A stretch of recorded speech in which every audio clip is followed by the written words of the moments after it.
आणि त्यातला समास सातवा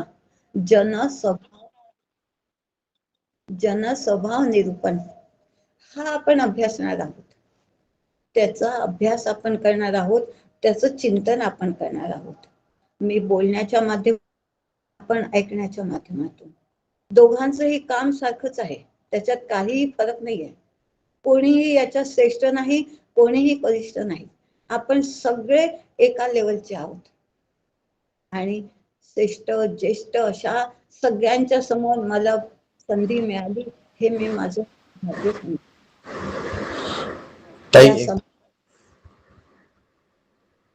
आवाज नाही येत आहे? येतोय, पण लोक ऐकत नाहीये. व्हिडिओ का बरं चालू ठेवतात काही कळत नाहीये. प्रतिभाताईंनी व्हिडिओ चालू ठेवलेला आहे, आता बंद केला. कृपया कोणीही व्हिडिओ चालू ठेवू नये. मयुरीताईंनी फक्त व्हिडिओ चालू ठेवला तर काही हरकत नाहीये.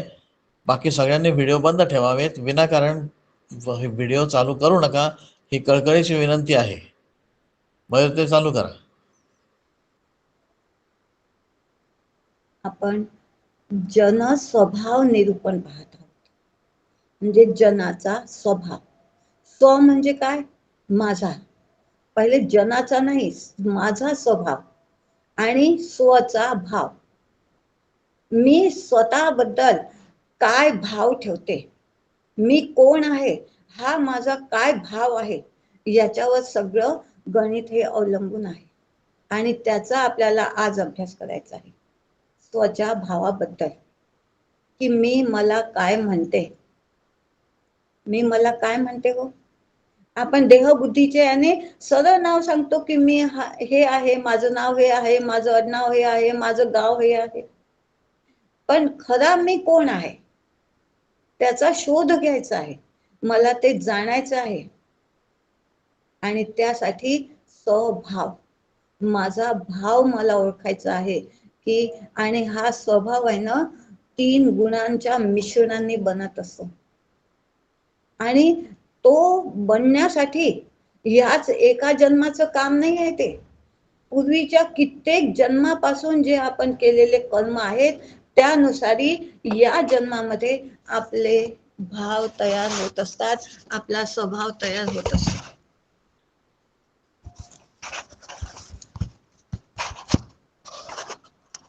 एक मिनिट,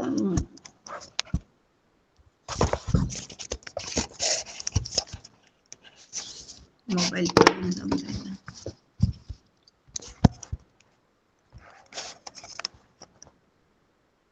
आपला भाव तयार होत असतो, आपला स्वभाव तयार होत असतो. आणि हे गुण आपण एकाच जन्माचे अंगीकारलेले नाही आहेत, मागील कित्येक जन्माचे गुण जेव्हा हे होतात तेव्हा आपला स्वभाव बनतो. आणि त्यानुसारी आपले हे 3 गुण जे वर असतात 3 पैकी, त्यानुसारी आपण त्या वेळेला ते कर्म करून टाकत असतो. आणि त्याचं फळ म्हणजे सुख किंवा दुःख, पाप किंवा पुण्य पहिले होते. जे आपण कर्म केलं त्याचं पहिले पाप होते. एक तर आपण पापाचं कर्म केलेले असेल, चांगलं किंवा वांगलं, म्हणजे एक तर पापाचं किंवा पुण्याचं. ह्या 2 कर्मांचं फळ म्हणजे काय आहे? सुख आणि दुःख. आणि ते जेव्हा अर्धवट राहते तेव्हा पुन्हा आपल्याला जन्म घ्यावा लागतो. वासना कामना आपल्या पूर्ण राहिल्या, ज्या अर्धवट राहिल्या आहेत त्याच्यासाठी पुन्हा आपल्याला जन्म घ्यावा लागतो. आणि ईश्वर आपल्याला त्या योनीमध्ये टाकून देतो. वासनेच्या संगे जन्म घेणे लागे. जशा आपल्या वासना असतील तसं आपल्याला जन्म घ्यावा लागतो. आणि आपल्याला सगळ्यांना ही साधी गोष्ट माहित आहे की जेव्हा आपले पाप आणि पुण्य दोन्हीही समसमान होतात तेव्हा आपल्याला मनुष्य देहाची प्राप्ती होत असते. आणि हा मनुष्य जन्म प्राप्त होणं म्हणजे फार आपले भाग्याची गोष्ट आहे की आपल्याला ईश्वराने फार मोठी कृपा केली आपल्यावर आणि ह्या मनुष्य देहाची आपल्याला प्राप्ती करून दिली. आणि आता हे जसं आपल्याला माहित, आता ह्या देहामध्ये आपल्याला काय करायचं आहे ह्याच्यासाठी आपल्याला ईश्वराने क्रियमान स्वातंत्र्य दिलेलं आहे की याच्यामध्ये तदेज्जति तन्नेजति तत् दूरे तत्त्वन्तिके तदंतरस्त सर्वस्य तत्सर्वमान्य बाह्यता. हे आत्मस्वरूप गतिमान आहे, ते किती दूर आहे? अनेक जन्म दूर आहे. आणि जवळ किती आहे? मीच ते आहे. इतकं जवळ आहे असं उपनिषदांमध्ये सांगितलेलं आहे. आणि हे सांगताना त्यांनी हे सर्व आपल्याला सर्वांच्या बाहेरही आहे, सर्वांच्या आतही आहे. आणि त्या आत्मस्वरूपाला जाणून घेणं हे या मनुष्य देहाचं कर्तव्य आहे. हे बघा, ईश्वराने सगळं हे विश्व तयार केलं, अनेक सगळ्या देह तयार केले आणि त्यामध्ये या देवी देवतांना प्रवेश करण्यास सांगितलं. पण या ईश्वरांना कोणताही देह पसंत पडला नाही.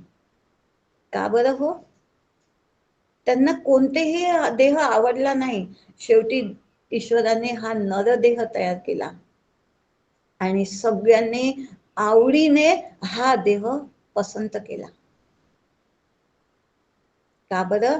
तर या नरदेहाचे महत्व असं आहे की बाकी सर्व देहांमध्ये आहार, निद्रा, भय, मैथुन हेच काम होते आणि ह्या मनुष्य देहातच ज्याने आपल्याला निर्माण केलेलं आहे त्याला जाणून घेण्याचं बुद्धी किंवा त्या जाणून घेण्याचं ज्ञान या मनुष्य देहाने आपल्याला प्राप्त करून घेता येते. म्हणून मनुष्य देह सर्वश्रेष्ठ आहे. ही क्षमता याच्यामध्ये आहे की ज्याने मला हे सर्व, हा जगाचा विश्वाचा कर्ता कोण आहे, माझा कर्ता कोण आहे, कशाच्या अधिष्ठानावर हे सगळं सुरू आहे, हे जाणण्याचं काम, हे जाणण्याचे क्षमता ह्या मनुष्य देहामध्ये आहे. स्वभाव बघत आहोत बरं आपण. या भाव आपल्याला बदलवण्याचं हे क्रियमान स्वातंत्र्य फक्त या देहामध्ये ईश्वराने दिलेलं आहे की ह्या देहाचा स्वीकार करून आपण त्या ईश्वराला, त्या परब्रह्माला जाणू शकतो की ज्याच्या अधिष्ठानावर आपण सगळं करत आहोत, उठणं बसणं जाणं, त्याला आपण जाणू शकतो.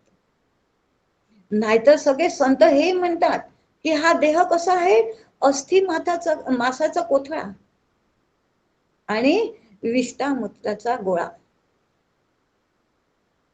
हे सुद्धा म्हणणारे हे संतच आहेत आणि उपनिषद सुद्धा सांगते की हे खूप छान आहे. आणि असे म्हटलं आहे की धन्य धन्य हा नरदेहो, येथील अपूर्वता पाहावं. दोन्हीकडनं संत म्हणतात. का बरं हे आपल्याला म्हणतात की हा अस्थिमाताचा कोथळा आहे, ह्याच्यामध्ये आकर्षण करण्यासारखं काही नाही आहे, ह्याच्यावर प्रेम करण्यासारखं काही नाही आहे, ह्याच्यावर आसक्ती जडण्यासारखं हे काहीच नाही आहे.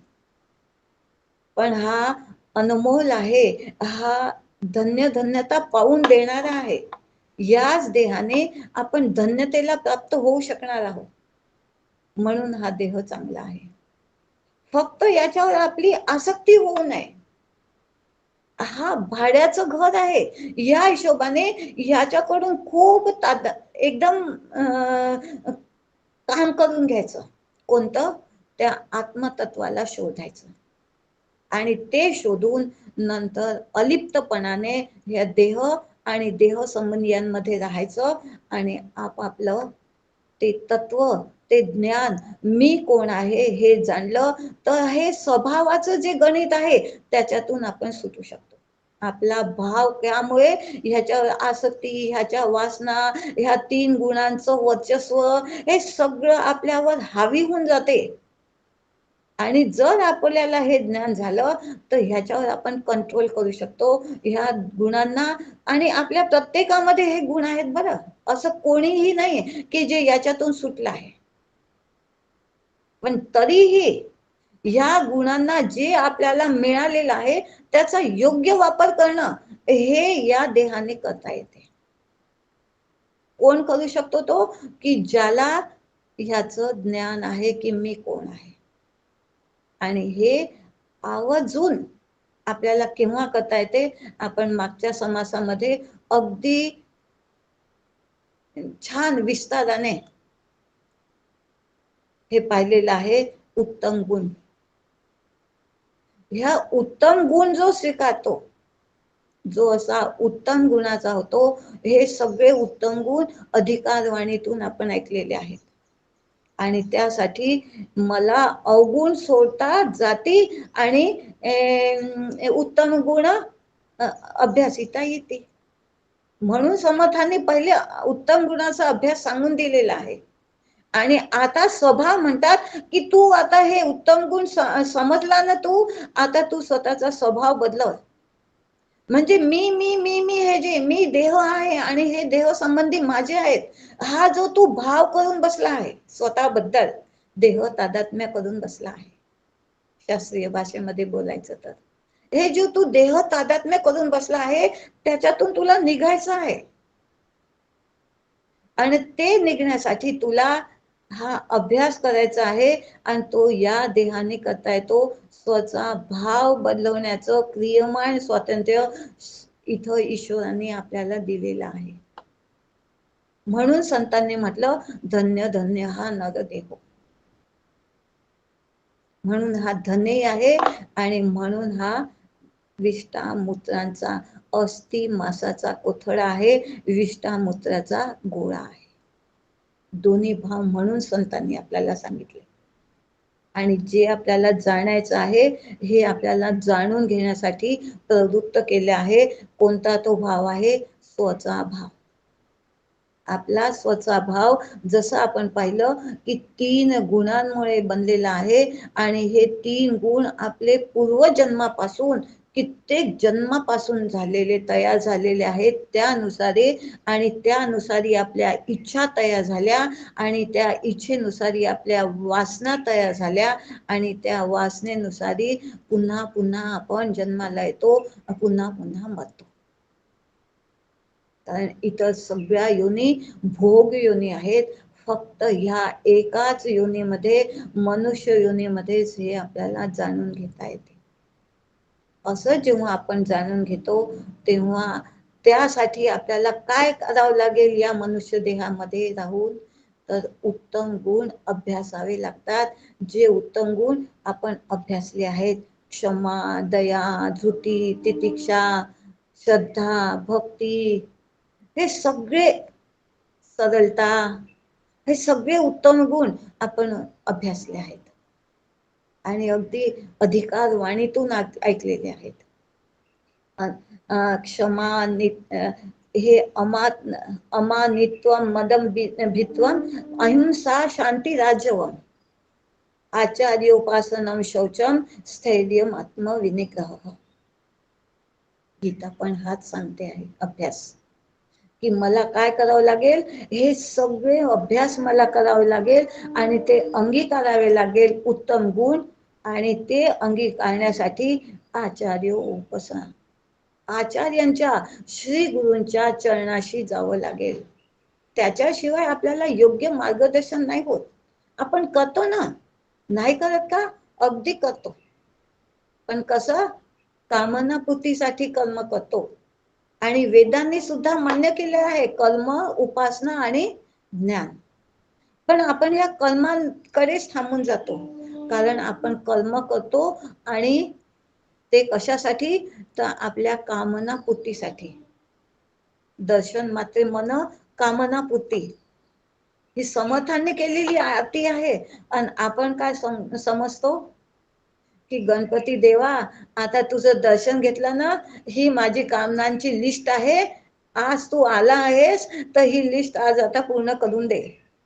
दुसऱ्या दिवशी दुसरी लिस्ट, तिसऱ्या दिवशी तिसरी लिस्ट, अशी 10 दिवस गणपती राहतो. 10 दिवस आपण त्या कामना पूर्ण करण्याची इच्छा ठेवतो. अशा गणपतीचं नाही आहे की देवा आता तुझं दर्शन झालं ना, आता माझ्या मनामध्ये कामनाच नको. कोणतीही कामना पूर्ती, माझ्या कामनांची पूर्ती कर. आता एवढं सुंदर तुझं दर्शन झालं, आता दुसरं काय मी मागू किंवा दुसरी काय कामना माझ्यामध्ये असावी. दर्शन मात्रे मन कामना, आणि ही कामनापूर्ती आपल्याला करता यावी म्हणून हे कर्म आहे. असं निष्काम कर्माने आपला चित्त शुद्ध होते, म्हणजे आपल्या मधले मलदोष जातात. आणि हे मलदोष म्हणजेच जाणं म्हणजे चित्त शुद्ध होणं, दोन्ही एकच आहे. यासाठी कर्म सांगितले आहे शास्त्राने आणि वेदांनी. आणि हे आपण आपल्या नावाने करायचे, आपण स्वतः करायचे आहे. आणि जेव्हा आपण हे करतो की माणसाची मूळ प्रकृतीमध्ये बदल व्हायलाच पाहिजे, हा अभ्यास जो उत्तम गुणाचा केलेला आहे, तर माझ्या स्वभावामध्ये हे जर गुण मी अंगीकारले आहेत, तर माझ्या स्वभावामध्ये परिवर्तन झालं पाहिजे. म्हणजे माझ्या भावाबद्दल, मी देह आहे ह्या भावातून मी आत्मा आहे ह्या भावापर्यंत वाटणी झालीच पाहिजे. देहबुद्धी ते आत्मबुद्धी माझी झालीच पाहिजे. ह्यासाठी आपल्याला राम नाम मनी दीप धरू, जिह दे हरी द्वार, तुलसी भीतर बाहेर हूँ, जो चाहसी उजियार. रामायणामध्ये सुद्धा तुलसीदासांनी सांगितले आहे. काय म्हणतात ते, की तुला जर आतमध्ये आणि बाहेर उजियार म्हणजे उजेड पाहिजे असेल, कोणता उजेड, असा लाईटचा उजेड का नाही, ज्ञान उजेड, ज्ञानाचा उजेड, ज्ञान प्रकाश तुला पाहिजे असेल तर कशाचा आधार घे, राम नाम मनी दीप धरू, राम नामाचा दीप तुझ्या जवळ ठेव. कुठं, ह्या दारावर. तू सदा नेहमी भगवंताच्या नामामध्ये राहा. जिय देहरी द्वार म्हणजे दारावर. जेव्हा पहिले, आता लाईट निघाले हो, पहिले लाईट नव्हते तेव्हा काय करायचे सगळे, दिवा कशाला, उंबरठ्यावर दिवा लावायचा आणि त्याने काय होते, बाहेर सुद्धा उजेड पडतो आणि घरात सुद्धा उजेड पडतो.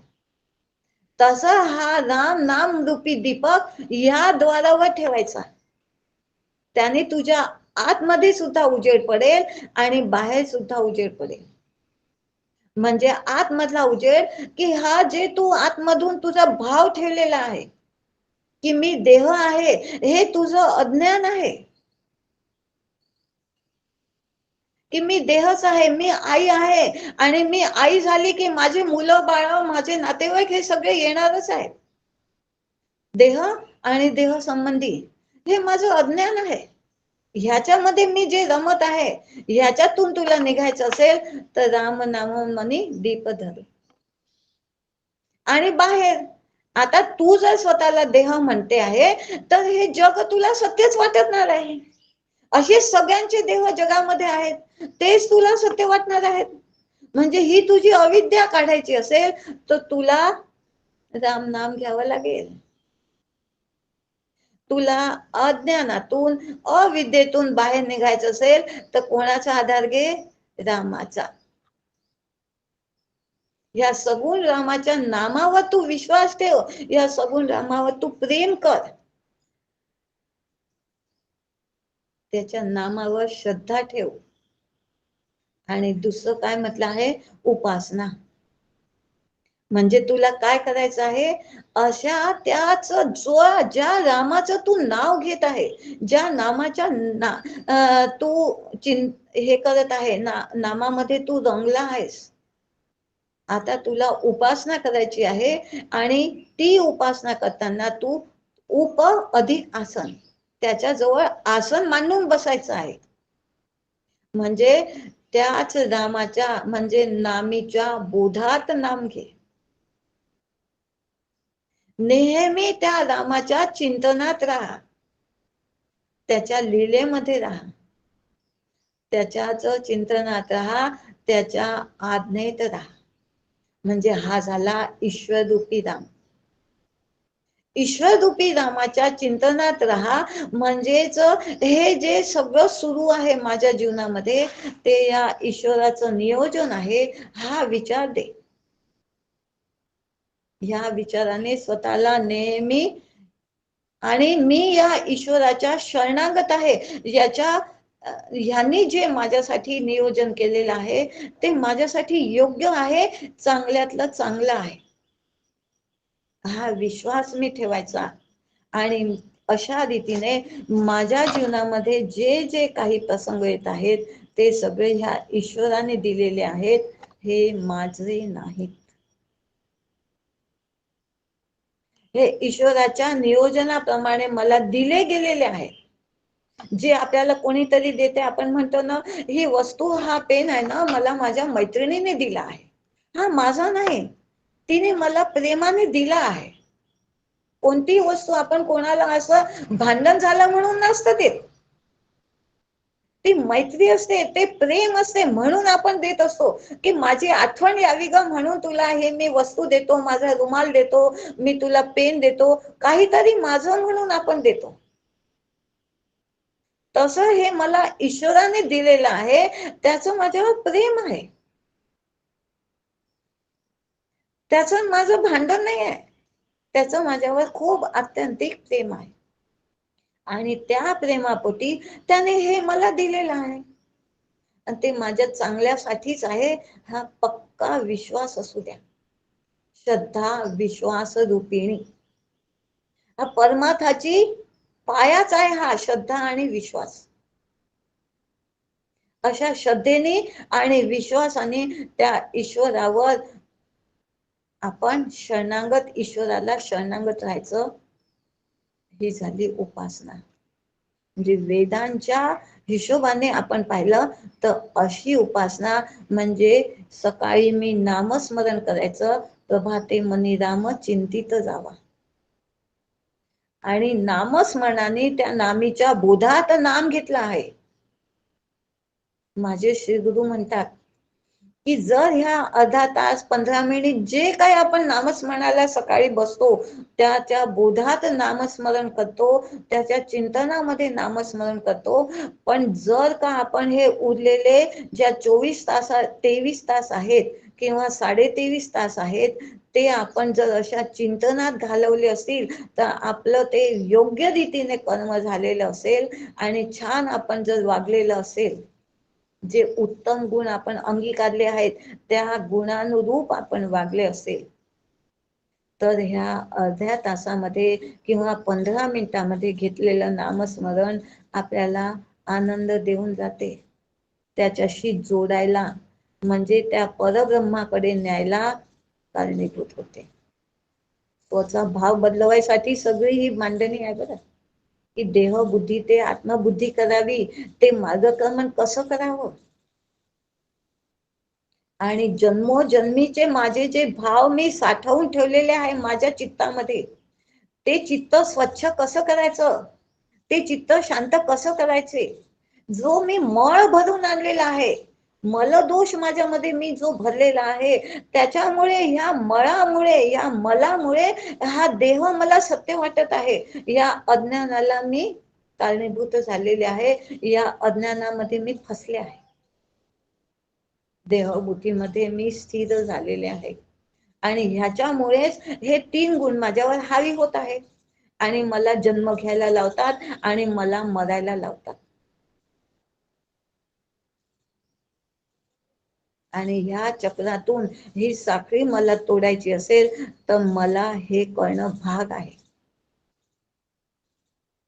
मलदोष, विक्षेप दोष आणि आवरण दोष, अशी उपासना केली, असे माझे श्री गुरु म्हणतात, जर अशी आपण छान उपासना करत असू, म्हणजे 5-10 मिनिट, अर्धा तास, 1 तासाची उपासना मान्य नाही आहे शास्त्राला, श्री गुरूंना मान्य नाही, म्हणजे श्री गुरु दुसरं काही सांगतच नाही, शास्त्राला जे मान्य आहे तेच श्री गुरूंना मान्य आहे, आणि तेच ते मला सांगतात की माझे श्री गुरु म्हणतात की अशी उपासना जर तू केली असेल तर तुला याच्यामध्ये आनंद मिळेल, तुझी उपासना तर होईल आणि तर तुझे विक्षेप दोष जातील.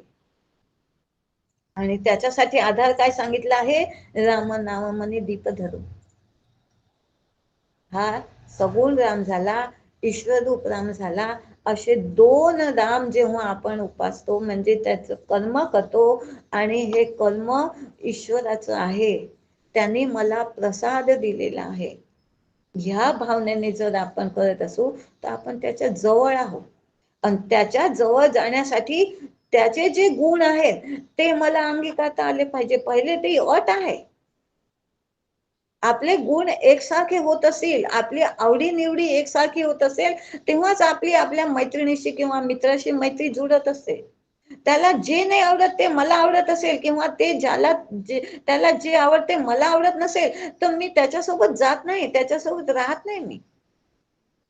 म्हणून मला हे उत्तम गुण जे आपण सांगितले आहेत, क्षमा, दया, धृती, हे सगळं मागच्या समासामध्ये उत्तम गुणामध्ये अंगीकारले आहेत, शिकलेले आहेत, ते मला अंगीकारणं भाग आहे.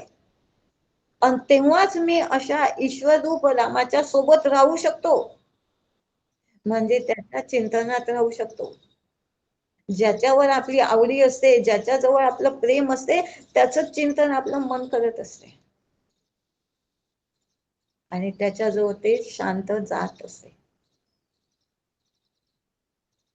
शांत आपण आपले जे जवळचे असतात त्यांच्याजवळ शांततेचा अनुभव घेतो. म्हणजे झालं काय बघा, आता चित्त शुद्ध झालं, चित्त शांत झालं, म्हणजे मल दोष गेला, विक्षेप दोष गेला. आणि तेव्हा आवरण दोष काढण्यासाठी म्हणजेच हे शास्त्र आपल्याला समजायला लागते, ह्या नुसारी आपण वागायला लागतो. आणि जी श्री गुरूंनी उपदेश दिला आहे तत्वमसीचा, त्या उपदेशावर आपण चिंतन करायला लागतो, अभ्यास करायला लागतो. की माझे श्री गुरु म्हणतात की तू आत्मा आहेस, ऐक शिष्या येथील वर्म स्वय तुझी आहे ब्रह्म. तू ब्रह्म आहेस असं त्यांनी म्हटलं आहे. आणि माझा अनुभव तो म्हणतो आहे की मी आई आहे. मग ह्या श्री गुरूंच्या बोधावर तेव्हा मी अभ्यास करायला लागते, नाहीतर ते म्हणत असतील आपल्याला काय आहे असा भाव होऊन जातो. पण जेव्हा आपण असे चित्त शुद्ध आणि चित्त शांत करून त्यांचा बोध ऐकतो, तेव्हा ते भांड आपलं स्वच्छ झालेलं आहे. हे जे जन्मोजन्मीचं हे काढण्याचं जे आपल्यामध्ये एक मळ भरून आणला होता, तो मळ काढण्याचं साधन म्हणजे राम नाम रूपी झाडणी आहे. त्या झाडणीने ते मन शुद्ध झालं आहे. मने करावे हरीचे ध्यान, श्रवणे करावे कीर्तन श्रवण, घ्राणे तुळशी आमोद ग्रहण. आता मी अशा रीतीने कर्म करते, नाही करत का? करते आहे. पण कसं करते आहे?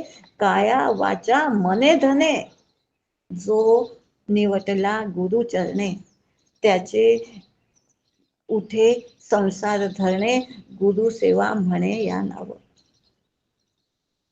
अशी श्री गुरूंच्या चरणी सेवा सुरू झाली आहे. जीवेने करावे नामस्मरण, हरी कीर्तन अहर्निश, करी करावे हरिपूजन, चरणी देवालया जावे. असं ह्याच्या अवयवांनी हे आता तसेच बसले आहेत का? नाही, काम करत आहे. हे देह सगळं काम करत आहे. पण काय करत आहे? आता हे याचं अभ्यास केल्यामुळे हे सगळं बदललं आहे, की हे सगळे कर्मेंद्रिय ज्ञानेंद्रिय जे मला मिळाले आहेत ते ईश्वराकडे जात आहे, नामीच्या बोधाकडे, नामीच्या चिंतनामध्ये. आणि चिंतने चिंतने तद्रूपता, हा नियम आहे. असा आम्ही आता तद्रूप होण्यासाठी बेचैन झाला आहोत. तळमळ तळमळ होतची आहे. असे अशी माझी दैवी गुण संपदा जेव्हा मी जमा करते, तत्वमसीचा म्हणजे तत्चा तत्शी योग होण्यासाठी जी माझ्यामध्ये ओढ लागलेली आहे, तळमळ लागलेली आहे, तेव्हा मला श्री गुरु कृपा करतात आणि त्यांच्या कृपेने हा तिसरा आवरण दोष तयार जातो. हा आवरण दोष जेव्हा जातो तेव्हा काय होते? आवरण दोष जातो म्हणजे काय होते का नेमकं? की त्या तत्वामध्ये आणि माझ्यामध्ये जो हा मायेचा पडदा पडला होता, म्हणजे देह बुद्धीचा जो पडदा पडला होता, तो पडदा निघून गेलेला आहे. आणि श्री गुरूंचा जो बोध होता, तत्वमसी, तो मला आता प्राप्त झाला आहे. आपणासारखे कधी तत्काळ नाही काळ वेळ तयार लागेल. म्हणजे 99.9 काम सगळं जीवाला करावं लागते, मला करावं लागते. आणि तेव्हा श्री गुरु हा पडदा हटवतात. म्हणजे माझ्या बुद्धीवर जो तो पडदा पडला होता, ब्रह्म जीव बीच माया जैसी, त्या ब्रह्मतत्वाच्या आणि जीवाच्या मध्ये ही माया आलेली होती. आणि एका जन्माने मी हिला धरलं होतं का? अनेक जन्मांनी मी हिला धरून ठेवलं होतं. देहबुद्धी साठवून ठेवलेली होती. ती अशा रीतीने जेव्हा मी सगळं करत गेली, कर्म आणि उपासना या दोनांनी मी जेव्हा स्वतःचे दोष काढले, मल दोष आणि विक्षेप दोष, तेव्हा श्री गुरूंची कृपा झाली आणि आवरण दोष निघाला. आणि तेव्हा असे तीनही दोष जेव्हा होतात, तेव्हा मला माझा भाव बदलायला मदत होते किंवा बदलून जातो. कारण त्यांनी आपल्यासारखे कधी तत्काळ, श्री गुरु कोण आहे? गुरु साक्षात परब्रह्म. त्यांनी मला त्यांच्यासारखं केलं. म्हणजे मी स्वतःला आता ह्या बुद्धीमधून, जी माझी देहबुद्धी होती त्याच्यातून मी निघाले. जे माझं अज्ञान होतं की मी देव आहे, ह्याच्यातून मी निघाले.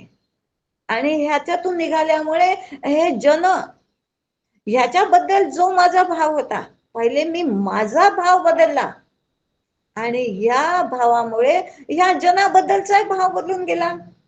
की मी आत्मा असेल, या एक तत्वामुळे माझा हा देह चालता फिरता छान आहे, त्याच्यामुळे हे सगळं सुरू आहे. या देहाचं अधिष्ठान ते एक तत्व आहे, ज्याला आपण आत्मा म्हणा किंवा ब्रह्म, परब्रह्म म्हणा, काही म्हणा, सगळे हे एकच आहे. त्याच्यामुळे हे सगळं सुरू आहे. अधिष्ठान दृष्टी मला मिळालेली आहे आणि त्या अधिष्ठानाने आता हे सगळे मला तसेच दिसत आहेत. माझा स्वभाव बदलला आणि माझा भाव बदलल्यामुळे जनाबद्दलचाही भाव माझा बदलला. जन स्वभाव, पहिले मला माझ्याबद्दलचा भाव बदलावा लागतो. आणि अशा रीतीने त्याच्यासाठी मला अभ्यास करावा लागतो. आणि हे होण्यासाठी मला एवढं मार्गक्रमण करावं लागते. आणि त्याच्यासाठी जसं बघा की ही दैवी गुण संपदा जेव्हा मी अवलंबिली, तेव्हा हे मला सगळं जमलं. नामदेव महाराजांना हे लवकर जमलं हो. एक दिवस त्यांच्या समोर भूत आलं आणि त्यांना काय भीती वगैरे नाही वाटली. काय म्हणाले, भगवंता विठ्ठला आज ह्या रूपात दर्शन दिलं का रे? विठ्ठलाला तिथं यावंच लागलं. हे पांडुरंगा, ह्या रूपामध्ये दर्शन. जे जे भेटीचे भूत, ते ते जाणीचे भगवंत. अभयत्व, अभयम सत्व संशुद्धी. आणि अभय केव्हा येते आणि भय केव्हा येते? द्वंद्वात जेव्हा आपण असतो तेव्हा भय असते. मी आणि माझे, तू आणि तुझे, असं दुसरं कोणी असेल तर माझं काहीतरी जाईल. पण आता मीच मी आहे, आता दुसरं कोणीच नाही आहे, मग भिण्याचं काय कारण आहे? द्वैतामध्ये सगळी भीती आहे, अद्वैतामध्ये भीती नाही आहे. अद्वैत मी एकला, दुजा न कोणी मधला. दुसरेपणामध्ये, द्वैतामध्ये भीती आहे. अशा रीतीने भूताची, राक्षसाची सुद्धा नामदेवांना भीती वाटली नाही, तर मला मग काही भिण्याचं कारण आहे का? आणि आपल्याला कशाची भीती आहे? हा देह संपेल तर मी संपेल, हा देह जाईल तर मी जाईल, माझं सगळं जाईल. ही सगळ्यात मोठी आपली देहबुद्धीची भीती आहे. कारण आपण या देहाला मी समजून बसलेला आहोत. मीच्या बद्दलचा भाव आपण हा करून ठेवलेला आहे. आणि तो भाव कसा हळूहळू आपण बदलला आणि आत्मभाव केला. असा जेव्हा मला करता आला, तेव्हा अभयत्व जिथे जिथे दैवी संपदा वसे तिथे, ही दैवी संपदा तिथे जास्त जास्त होऊ लागली, त्याचं प्रमाण वाढू लागलं. आणि दैवी संपदा असे जिथं आत्मज्ञान वसे तिथं. नियम सांगितला आहे, शास्त्रांनी सांगितलं आहे, संतांनी सांगितलं आहे. ह्या नियमानुसार आत्मज्ञान वसे तिथं. जे आपण मागच्या समासामध्ये उत्तम गुण शिकलो, त्याच्यामुळे ते गुण अंगीकारले, त्याच्यामुळे अभयत्व आलं. आणि जिथे जिथे अभयत्व असते, दैवी संपदा वसे तिथं, संत म्हणतात. आपण संतांच्या बोलीने बोलावं, संतांच्या चालीने चालावं. आपल्या बदलचं तिथं, आपल्या मनीचा मळ कालवू नको रे. आपल्या पदाचं काही कालवायचं नाही, काही सांगायचं नाही, काही बोलायचं नाही. त्यांच्या बोलीने बोलावे, त्यांच्या चालीने चालावे. आणि संत म्हणतात, हे अभयत्व जिथं असते ना, तिथंच हे सगळी दैवी गुण संपदा असते. म्हणजे देहबुद्धी जिथं असतो, तिथं दैवी गुण संपदा राहत नाही. जेव्हा आपण आत्मज्ञानाकडे प्रवृत्त होतो, जेव्हा आपण आत्मज्ञान मिळवण्यासाठी आपण प्रवृत्त होतो, तेव्हा आपल्याला ही दैवी गुण संपदा स्थायी होऊन जाते, आपल्याजवळ राहते. नाहीतर आपल्याला आता आहे ना, हो अभ्यास करायला बसला आहोत तेपर्यंत छान आहे सगळं, तोपर्यंत साधना करत आहे, नामस्मरण करत आहे, तोपर्यंत छान देवदेव सुरू आहे. पण स्थळ त्याग होता सवेचीच आहे. असं येणं जाणं आपलं सुरू आहे. ही दैवी गुण संपदा आपल्याजवळ येते चालली जाते, येते चालली जाते. पण जेव्हा ही दैवी गुण संपदा 24 तासाच्या चिंतनात मी अशा रीतीने राहते, तेव्हा ही इथं स्थायी होऊन जाते. आणि आत्मज्ञान वसे तिथं, म्हणजे नेहमी याच मी भावामध्ये राहते की मी आत्मा आहे. कारण माझ्या श्री गुरूंनी म्हटलं आहे की तू आत्मा आहेस, तू देह नाही. जे मनोबोधामध्ये समर्थांनी सांगितलं आहे, देह बुद्धी ते आत्मबुद्धी करावी, हा प्रवास मी अशा रीतीने करायचा आहे, श्री गुरूंच्या मार्गदर्शनाने, शास्त्राच्या म्हणण्यानुसार. अशा रीतीने जेव्हा मी आत्मज्ञानामध्ये असते, म्हणजे माझं अज्ञान जाते, माझी अविद्या जाते. म्हणजे माझ्याकडे पाहण्याची माझा भाव, स्वचा भाव बदलला, म्हणून जनाकडे बघण्याचा भाव माझा बदलला. आणि तुम्हाला काय वाटते, हे किती दिवसात होईल? जेव्हा असं सगळा अभ्यास आपला तयार होतो ना हो, तेव्हा देवाची या द्वारी उभा क्षण भरी. मग क्षणभर सुद्धा भगवंताजवळ किंवा त्याच्या नामस्मरणामध्ये राहिल्याबरोबर आतमधून आठवण येऊन जाते, हो हा न मी एकच आहे, हा वेगळा नाही आहे. जो माझ्या आतमध्ये असेल तोच बाहेर आहे. तुम्हाला आठवत असेल, मागे आपण ऐकलं आहे प्रदक्षिणा, की ह्या सगुण देवाचं मी दर्शन केलं, त्याला नमस्कार केला, डोळे बंद केले आणि आतमध्ये सुद्धा त्याला बघितलं. हा मी एक आहे, हा भाव देवाची या द्वारी उभा क्षण भरी. आणि आता मी प्रदक्षिणा करते, म्हणजे जो हा माझ्या आतमध्ये आहे तोच जनामध्ये आहे, ही प्रदक्षिणा झाली. नाहीतर माझे श्री गुरु याला गिरक्या म्हणतात. आपल्याला अशा गिरक्या मारायच्या नाही. आणि ह्या गिरक्या एवढ्या पुरत्याच मर्यादित राहतात का हो? मी घडी घडी जन्माला येते, घडी घडी मरते, घडी घडी जन्माला येते, घडी घडी मरते, ह्या गिरक्या सुद्धा थांबून जातात. काय बदललं? फक्त केलं काय? स्वचा भाव बदलला. पहिले माझ्याबद्दलचा माझा भाव बदलला, देहबुद्धी ते आत्मबुद्धी केली. आणि असा जेव्हा मी अभयम सत्व संशुद्धीत योग ज्ञानम योग व्यवस्थित असा मी जेव्हा शुद्ध झालो अभयाने, आणि अभय केव्हा आलं हेही आपण पाहिलं, त्याच्यामुळे आत्मज्ञान झालं हेही आपण पाहिलं. आणि असा जेव्हा मी अभयम होतो, अभयम सत्व संशुद्धी ज्ञानम योग व्यवस्थित गीता सांगते. असा जेव्हा मला हे तिन्ही दोषातून मी निघते, तेव्हा मला योग जुटतो. आपण म्हणतो ना, इतक्या दिवसापासून आज तुमच्या घरी येण्याचा योग आला, किंवा ह्या लग्नाचा योग जुळून आला, तुमच्या मुलाचा आणि माझ्या मुलीचा. तसा त्या परब्रह्माचा आणि ह्या जीवाचा योग घडून आला. पहिले काय झालं होतं, जेव्हा मला माझ्याबद्दलचा भाव बदलला होता, तुझ्या वियोगी जीवत्व आलं, तुझ्यापासून मी वेगळा झालो होतो, म्हणून मी स्वतःला जीव म्हणायला लागलो होतो.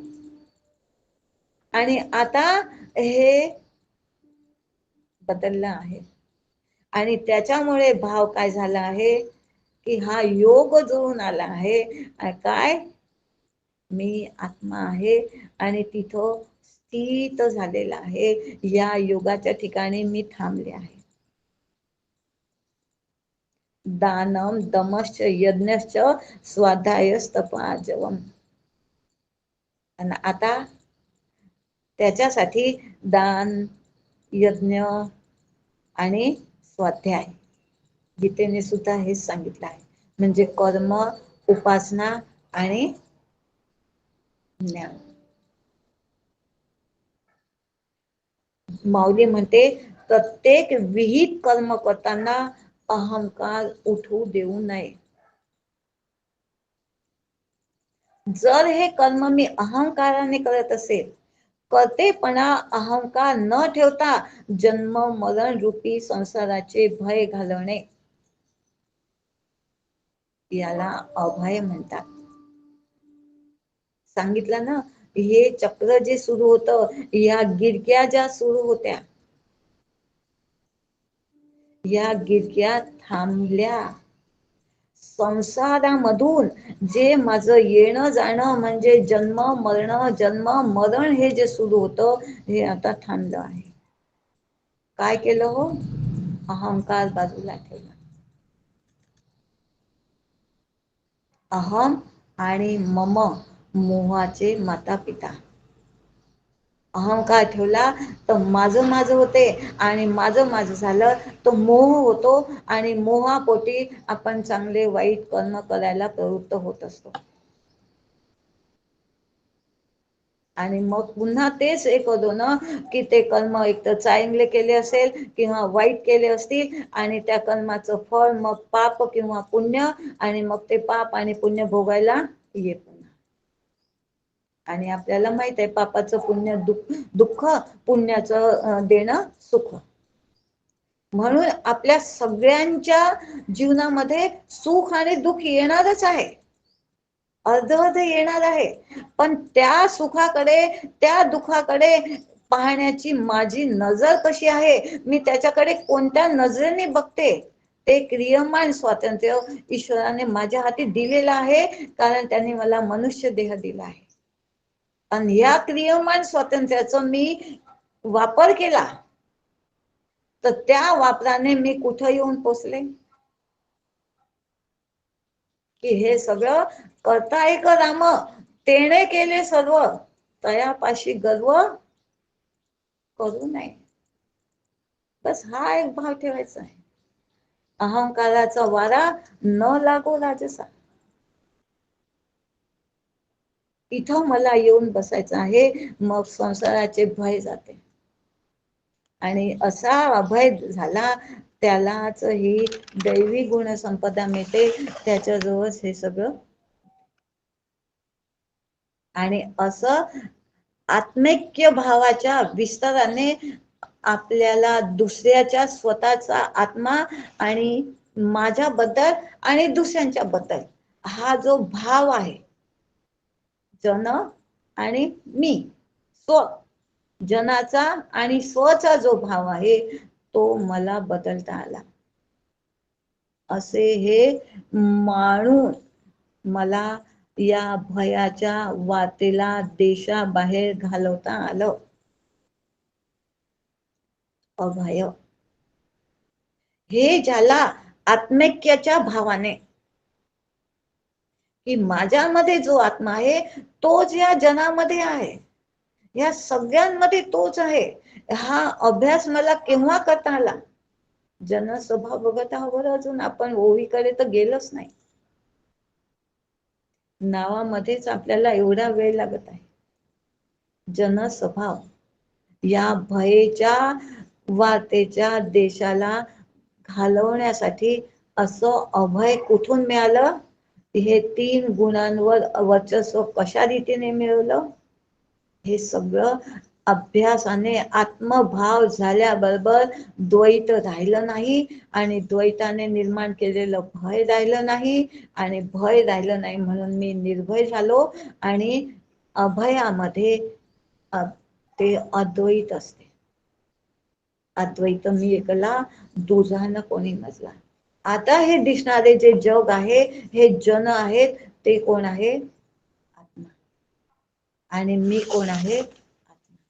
हे बघा आपल्याला, की मी आत्मा आहे हा अनुभव, याला म्हणतात आत्मानुभव.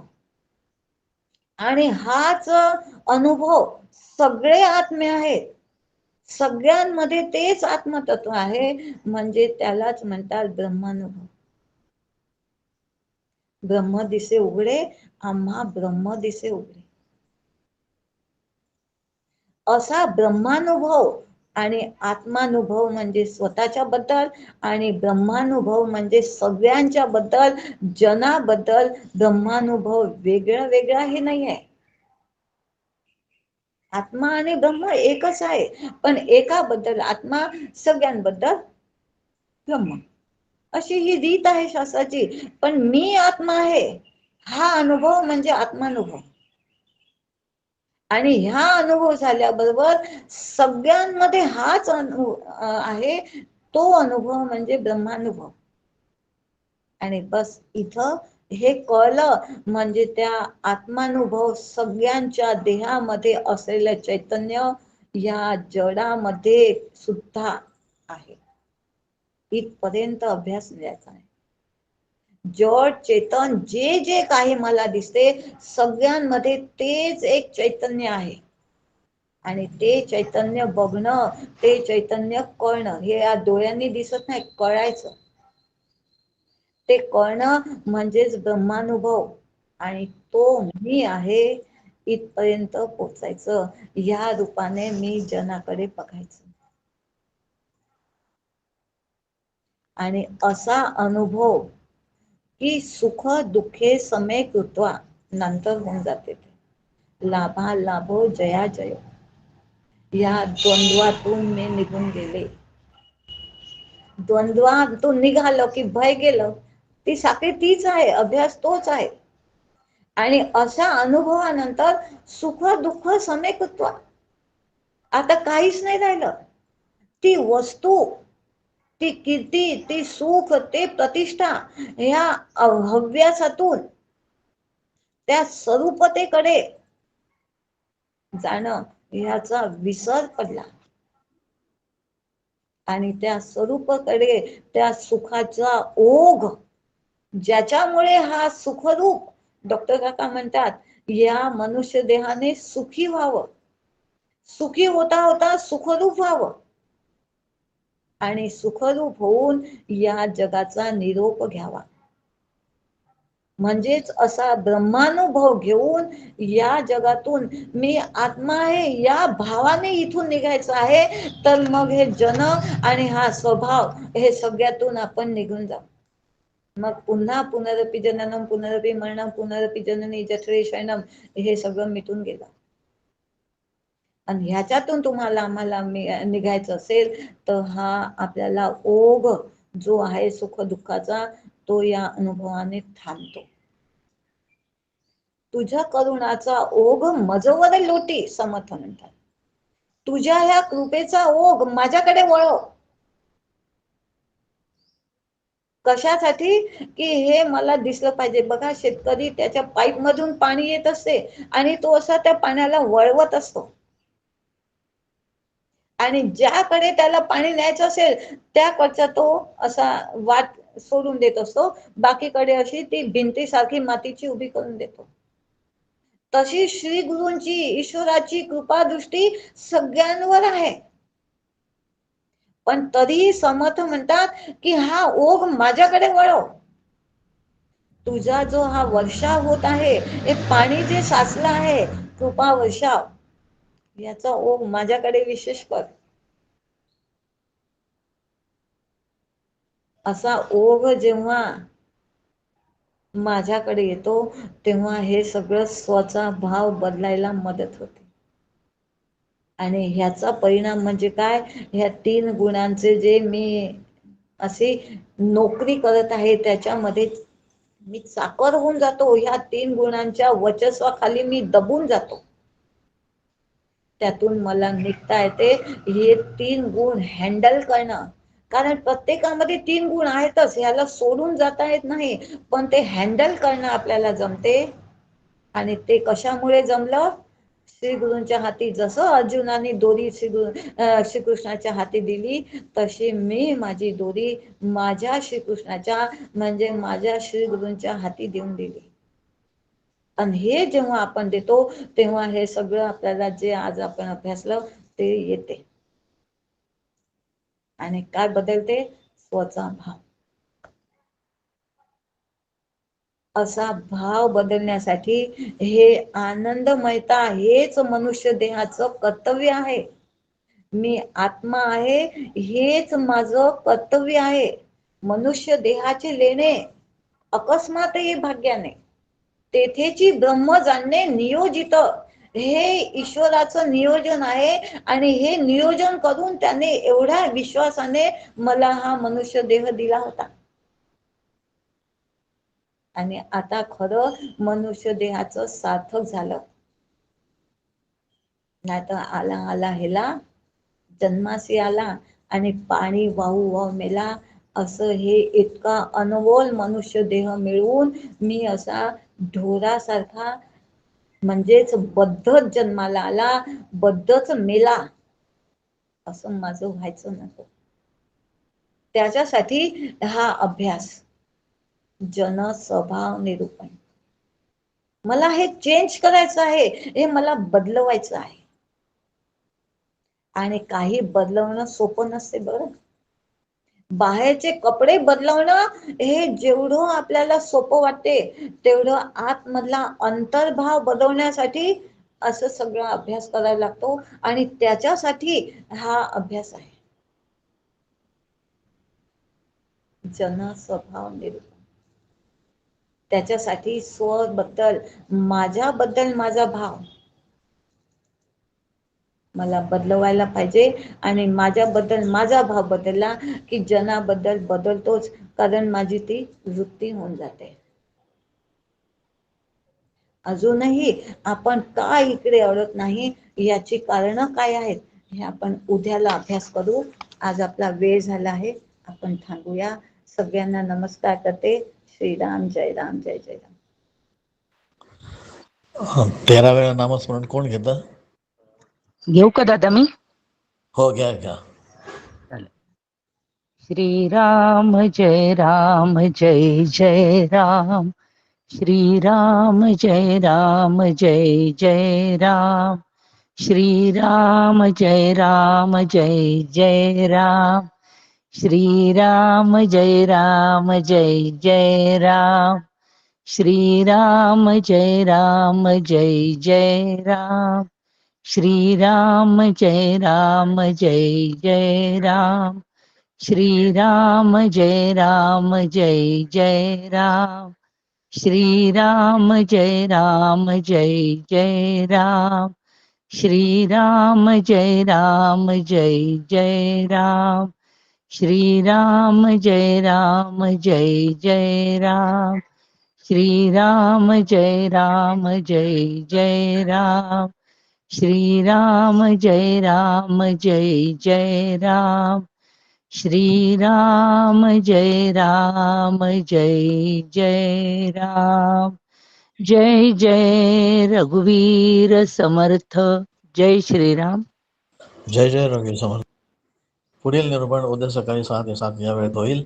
जोपर्यंत त्यांचं निरूपण चालू आहे तोपर्यंत लिंक बदलली जाणार याची कृपया सर्वांनी नोंद घ्यावी ही विनंती. काही शंका असतील तर विचारावे. जय जय रघुवीर समर्थ जय श्रीराम. जय जय रघुवीर छान समर्थ झालं ताई जय निरूपण.